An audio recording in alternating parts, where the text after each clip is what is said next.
Well, Casey, I'm still trying to understand. I just left a 5-hour reconciliation meeting, so this is a new issue for me.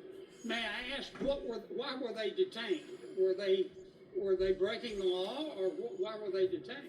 Well, This is an essential question. In fairness to you, this is breaking just in to us, and then all we know is that it's been in the context of these protests, and they characterized it as having temporarily detained protesters. Well, under federal law, which applies to the states, the case is called Terry v. Ohio.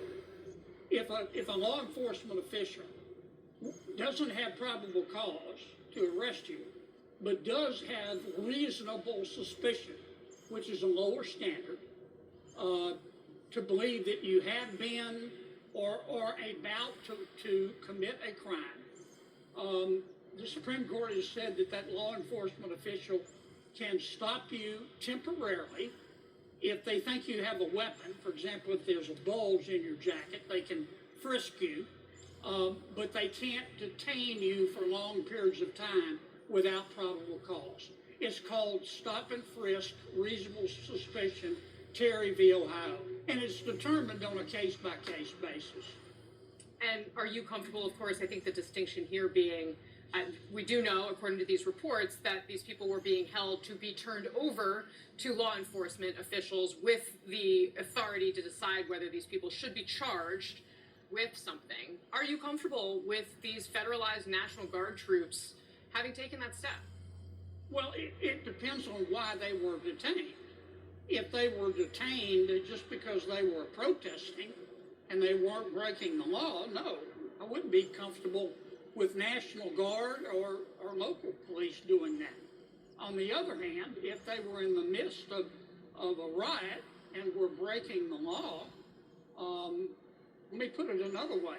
If somebody's about to throw a rock at me, I hope somebody will detain them, whether it's a National Guard troop or a local cop or a CNN reporter. I hope you'll stop them. But every case is different. Every single case is different. So, Senator, the Attorney General, Pam Bondi, said earlier today, quote, we're not scared to go further. We're not frightened to do something else if we need to. She was talking about the situation in LA. How do you wish the Trump administration would handle these confrontations? Do you want them to be escalatory, considering what we're seeing on our TV screens, or do you think it would be better for the country if everyone tried to de-escalate the situation? Well, nobody wants to see riots. I mean, I would prefer to have local government handle it.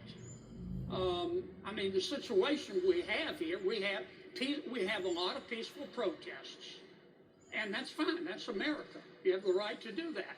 But they're not all peaceful protests. A lot of them are turned into riots with people breaking the law, and the people doing that are gangsters, and they're goons, and they're acting like it. Those folks have to be stopped. Look, I love Los Angeles. I love the people of Los Angeles. I think it's one of the greatest cities in the world. I wish this would stop, but someone is going to have to stop the gangsters that are doing this. I'd prefer to have the governor and the mayor do that. They were not able to do that. If they can't do it, then it's the role of the federal government to step in. Hopefully the mayor and the governor will get control of the situation, and the federal government can leave.